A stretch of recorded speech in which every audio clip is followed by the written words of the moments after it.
This episode is proudly supported by Pepe Sayer Australian Cultured Butter. The Pepe Sayer all new Australian butter sheets. Everything we've learned over the last 12 years, we've put into making this new butter sheet. Combined with a brand spanking new shiny machine from Switzerland, we're able now to produce this beautiful butter sheet that's so easy to laminate with.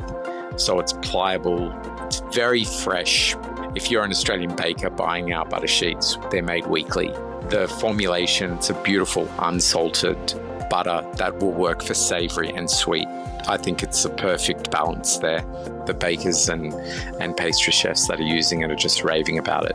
For more information, go to pepesayer.com.au. Cut your steak in half. Have your grain salad or your salad a bigger portion, and have your steak as a smaller portion. Like, what a great way to split the meat up and to minimize that sort of consumption. And then you're doing your part for climate, then you're doing part for health, then you're doing part for the local farmer, then you're doing your part for the local markets or the butcher who you're buying it for. Like, all of this has a wonderful knock-on effect. Hey everybody, it is Dani Valent here with you for an episode of Dirty Linen. I love doing this show and I'm so grateful to your ears and your time and attention for being with me for what I am sure is going to be a really fun chat with Simon Toohey. You may know Simon from MasterChef. You may know him from his show Freshly Picked. You may even have been served a fine cocktail by him back in the day in London when he was working as a bartender. Simon now lives in Geelong, an hour out of Melbourne, or actually, as he tells me, 45 minutes from Melbourne. But Simon, welcome to Dirty Linen. Thanks, mate. Thanks, Dani. I love it. I've been listening to this for such a long time. It's quite an honour to be here. I'm kind of pinching myself. But yeah. Oh, by the way, it's also 45 minutes, only because normally you'd round up, to make things sound better. But because when you're close to a big city like Melbourne, you've always got to round down to make it sound like it's faster to get there. Well, I guess Melbourne's always expanding, and so is Geelong, to be honest. So, the cities are reaching towards each other, fingertips almost touching these days. Well, yeah, I mean, we chat a bit on Instagram and it was actually, I felt like I was silly not to have thought of it earlier. Why don't we chat on the show? So, yeah, thanks for making the time. I want to start by talking about a project that you're working on in Geelong. It's Victoria's biggest regional city. There is a lot happening there and in the region, food and wine-wise, but what's your big project? Yeah, so, I mean, it's really just brand new knowledge, but I guess if you went searching deeper into the old Googles, you'll find it happening. But we're looking at, or I'm looking at opening up Geelong's first permanent market. So looking at like a South Melbourne market or Adelaide's Central market or Queen Vic, probably a little bit downsized compared to those, but definitely sort of a Wednesday to Sunday market with food around the outside, restaurants around the outside, cafes, roasteries, bakeries, and then inside all of your fresh fruit and veg, your delis, your mungers, your butchers. So it's really exciting, and it's a big project that we're working on for this. Amazing. Is it a central Geelong site? Well, it's kind of, look, it's grassroots-ish, where we've been given a beautiful bit of money from Tourism Victoria to do a feasibility study on a permanent market in Geelong. So it'll be what they call central adjacent or Geelong city adjacent. So it's sort of the outer city. So where the more of the bigger roads are, where the more of the big warehouses are. Kind of where, I don't know if any people who are listening might know a Little Creatures Brewery is, kind of that area. So it's adjacent to the city. It's close enough. Still really close to train stations like East Geelong, etc., but or South Geelong. So that's kind of where we're looking at. I love it. So I suppose as you get into this process working with government agencies, you're going to be using a lot of words like urban adjacent and feasibility study, and you're going to learn a lot of jargon, but that's great because it's all in a good cause. I mean, I love markets. I know you're a market person, but tell me why you think it's important for communities to have gathering places such as this. Well, it's that wonderful third space that we've really forgotten about ever since phones kind of came about. And those, the third space, for those who might not know, is just a place where, in the old days, it used to be the pub, or it used to be the cafe in the morning, or it used to be the place you go drink chai or tea and play dominoes, it'd be a pub for the Irish and English and the Scottish. And it's a place where you can remove yourself from home and from work, and you just talk.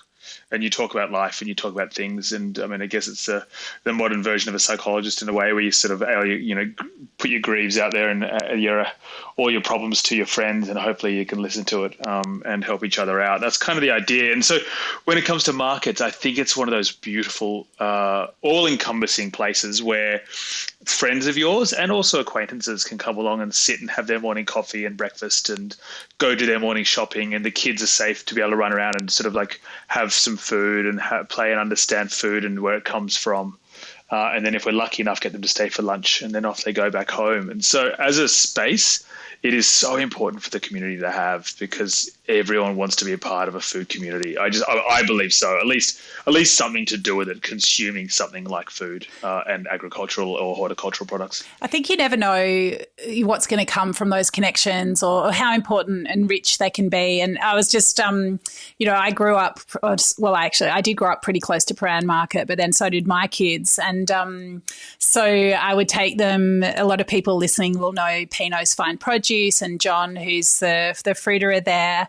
And John has great connection with kids, and sometimes throws kids some produce to see if they're concentrating.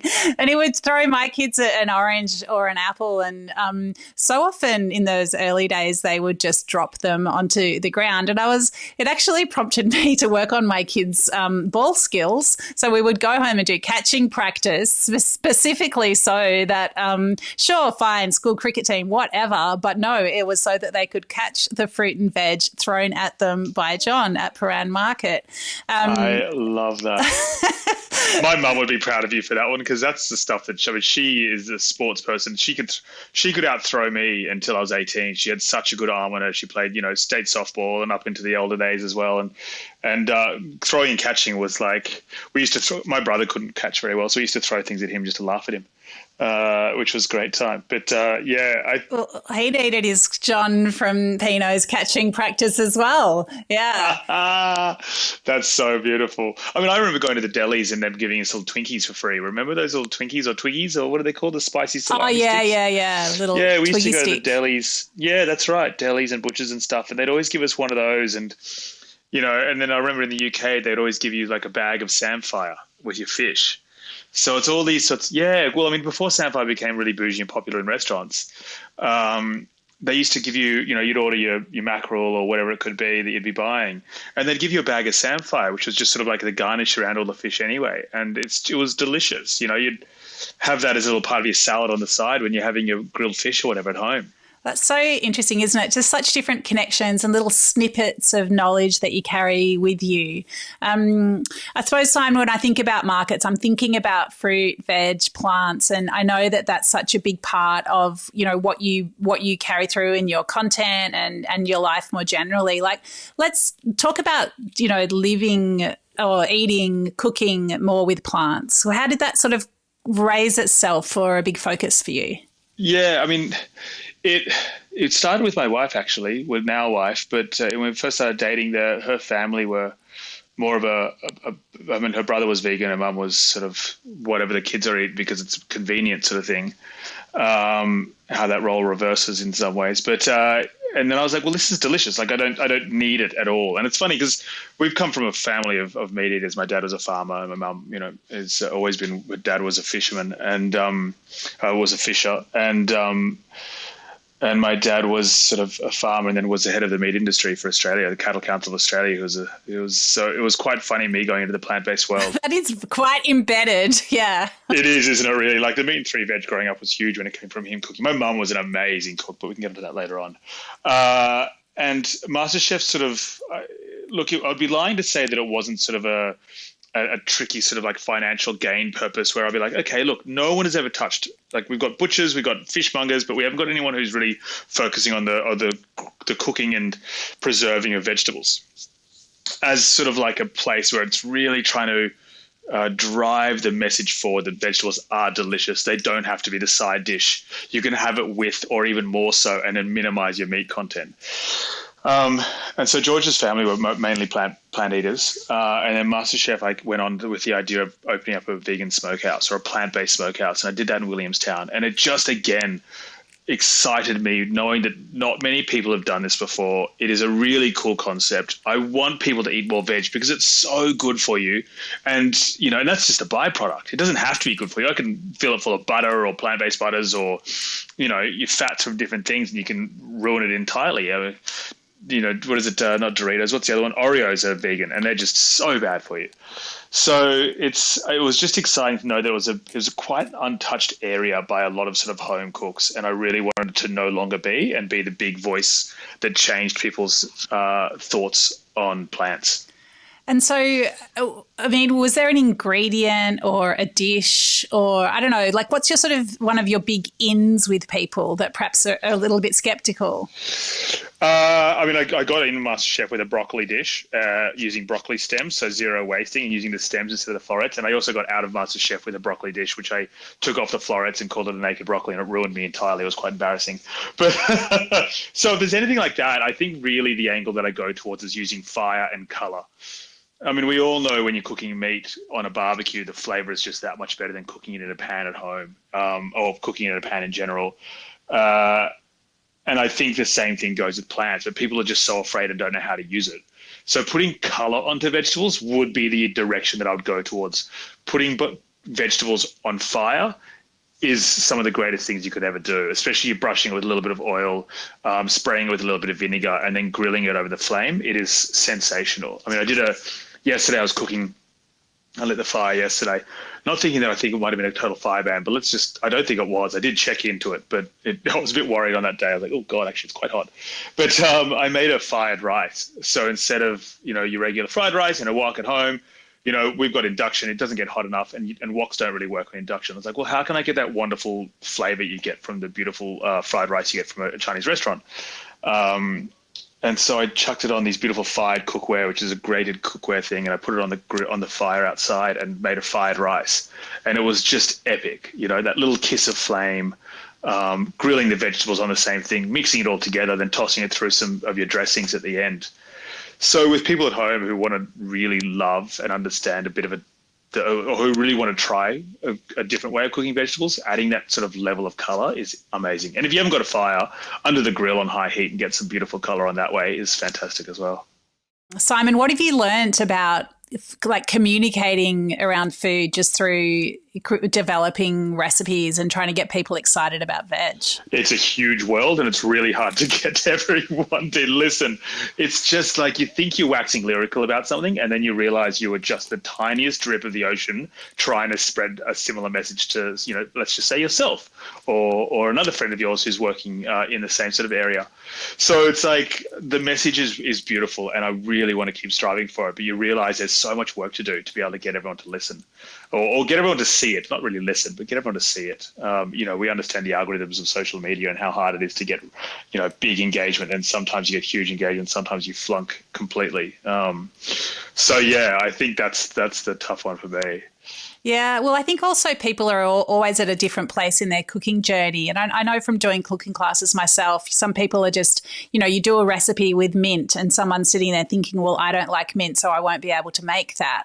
It's just there are so many different, I suppose, ways that you need to unlock recipes for people. And I guess, meet people where they are or where they think they are in terms of their skills or where their knowledge of ingredients.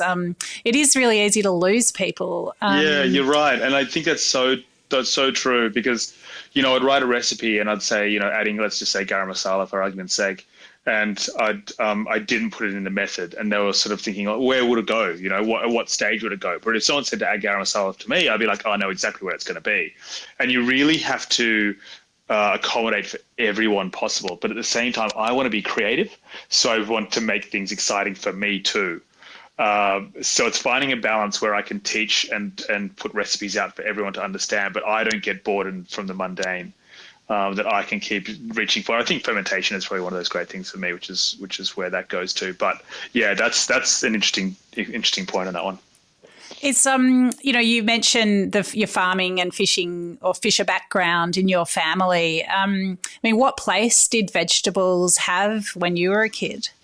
Well, when Dad was cooking, it was the meat and three veg, and it was sort of like the steak and the potatoes and the peas and the salad. But Mum was phenomenal. Like it was funny. I think, and I don't really want to make myself identified as a MasterChef person because it's 5 years ago since that happened. There's so much more that's been going on. But they ask the question to so many people when you apply, which is, where's your food journey, or where were you inspired to cook? And I used to say, well, I know one. I didn't have a nonna that used to feed me pasta below the table. I didn't have that kind of thing. But as I went through this sort of cooking world, I realized actually that it was my mum who was a phenomenal cook, and she would make, dishes from around the world. We would be Italian and pastas, beautiful pasta dishes for weeks, and Italian-based salads and tomatoes and all these sorts of gorgeous ingredients. And then moving down the line, we'll have Indian for a while, and she'd be making beautiful curries and like cabbages that had been stewed down in spices and really lovely sort of saffron rice. And then we'd go into Thai and Southeast Asia, and she'd make beautiful Southeast Asian dishes.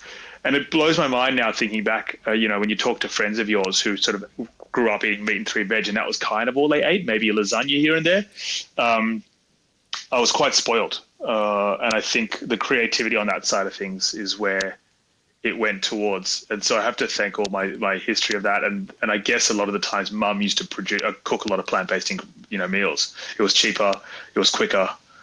She was more confident in using those sorts of ingredients as well. So I'd have to thank her for that. And I also think there was a chip on my shoulder post to that, which is like, why isn't anyone sort of jumping on board this wonderful food revolution of plants?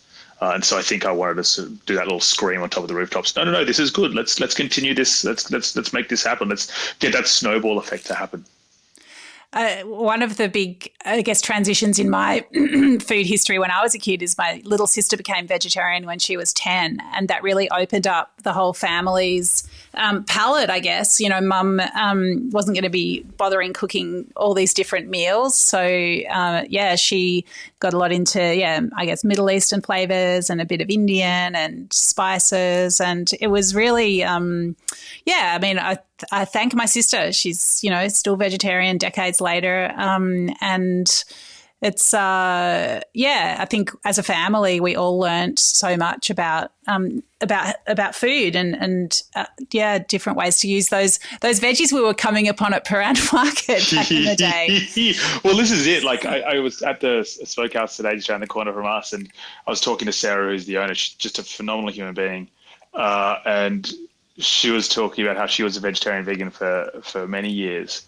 And she remembered sort of the restaurant food was chips or it was a veggie stack, the eggplant veggie stack, which I'm sure your sister would know very, very well. It was like eggplant with a round of bocconcini or mozzarella with some pesto and then maybe a round of tomato grilled for a few seconds. And that was your vegetarian dinner while everyone else is having, their roasts or their stews or their whatever it could be, their braises, It was quite fascinating. That was the era of what vegetables used to be like. Well, yeah, maybe there was a pumpkin risotto. That was the token offering. Yeah, the pumpkin risotto. Absolutely. I see it threaded a lot through your cooking, Simon. There are obviously many cultures around the world where vegetables are more at the centre. Perhaps meat is used more almost as a seasoning if you think about some Chinese cooking or, peasant cooking from around the world. Do you feel like you've taken on any particular other influences in your cooking?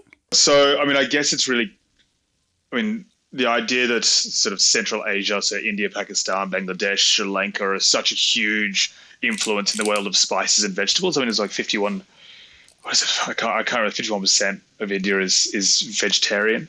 So it goes to show that sort of area is something that influences me a lot. And it's really something that it would help others like take themselves on a flavor journey through the world of vegetables.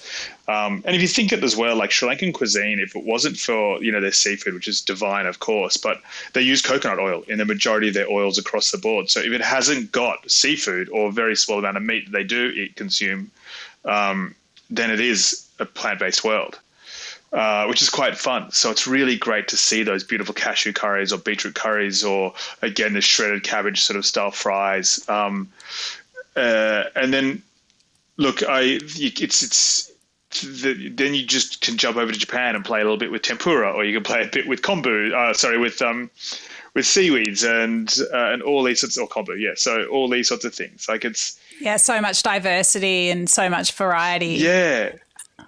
Again, it just goes back to the fear. Like, we're just afraid to transfer across. And I have no problem with like consumptions of meat. I don't want to make people feel as though they have to eat vegetables. That's not what I'm about. It's about just celebrating plants and hopefully being able to create really cool dishes from it. And dipping into other cultures, absolutely, because as a colonial, Anglo-Saxon white middle-class person, we didn't really come up with a very good food culture with, fish and chips and pies. I just don't think there's much there. And so the best thing about Australia is we're dipping into cultures that are surrounding us. And of course, First Nations, who have an amazing food history that is something to explore. Yeah, well, I mean, I guess the grazing culture with cattle, sheep, it's such a part of your background and of colonial Australia, more broadly.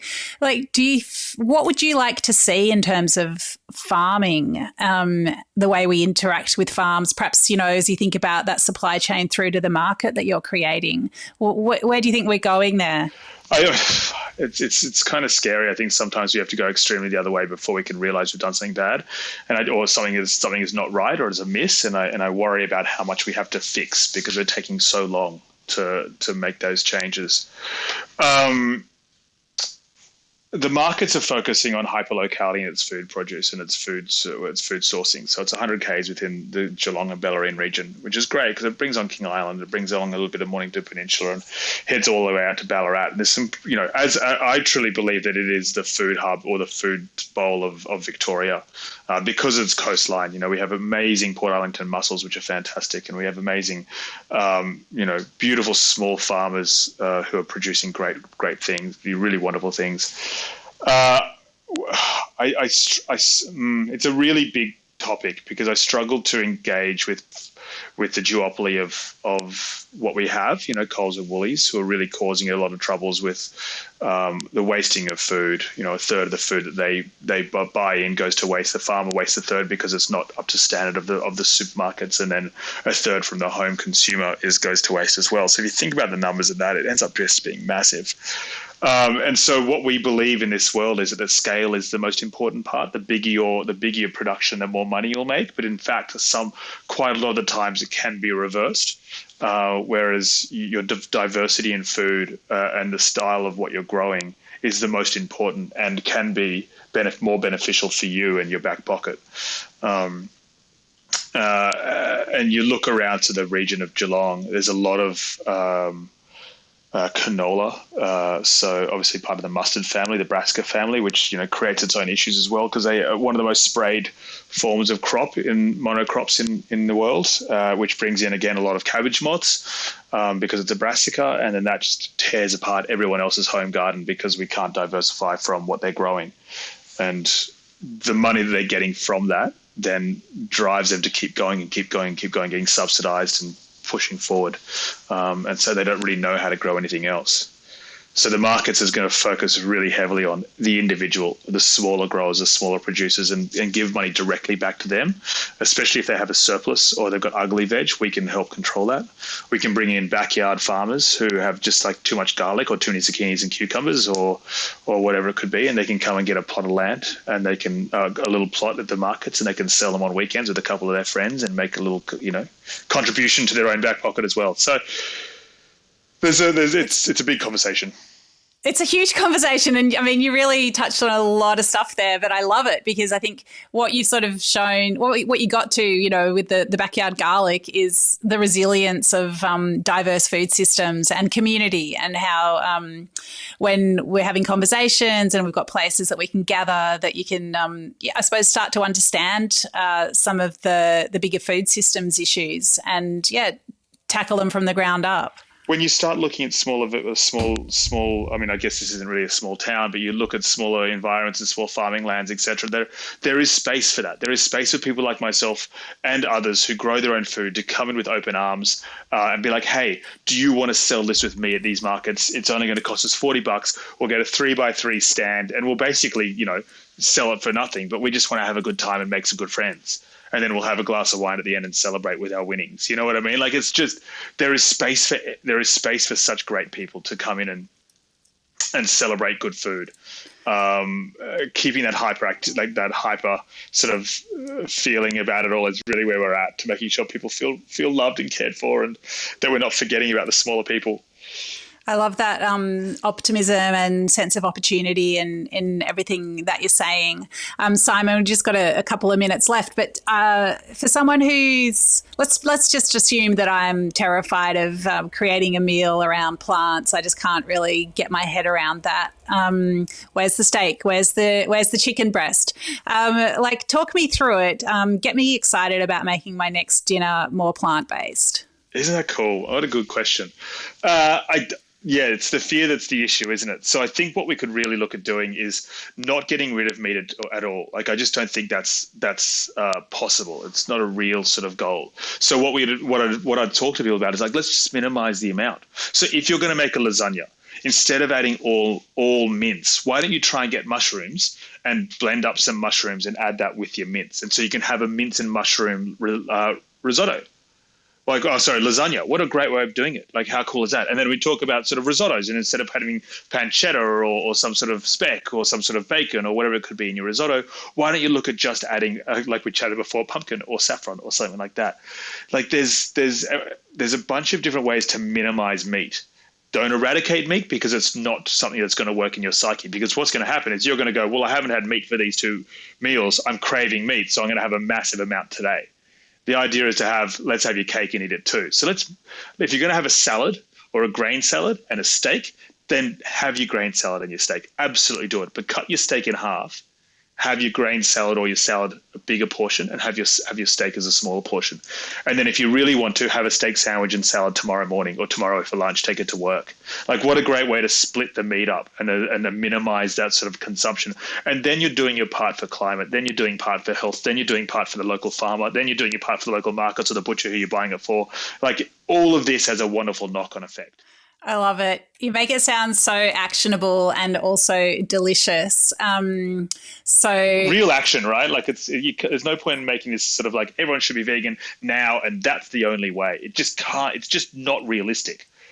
So what is realistic is everyone just enjoying a little bit of everything first, and then coming back to the part afterwards, and just absolutely sharing the love, because it's skill building, and it shows what's possible. It's all a journey. I feel like you give people a lot of permission to experiment and try things, and make it delicious along the way. There's a jump of great recipes on my Instagram as well, or on VegKit, which is another cool little website which has hundreds and hundreds of vegetable-based recipes, and possibly a cookbook that'll be coming out in the next couple of years. So hopefully we'll sort of chat more about that. Definitely. Watch this space, and good luck with getting that off the ground. Simon, so good to catch up. I really love everything that you're doing and look forward to watching progress. It's an absolute pinch myself moment to be on this podcast. So, Dani, you are a legend. Thanks for inviting me. Great to chat. This is Dirty Linen, and I'm Dani Valent. We air the issues that the hospitality industry finds hard to talk about, hearing from different people with unique perspectives. We want to hear from you as well. If you have something that needs to be said about a topic, get in touch so we can include your perspective. Contact us at dirtylinenat deepintheweeds.com.au or hit us up on Insta at Dirty Linen Podcast. We can't wait to hear from you. This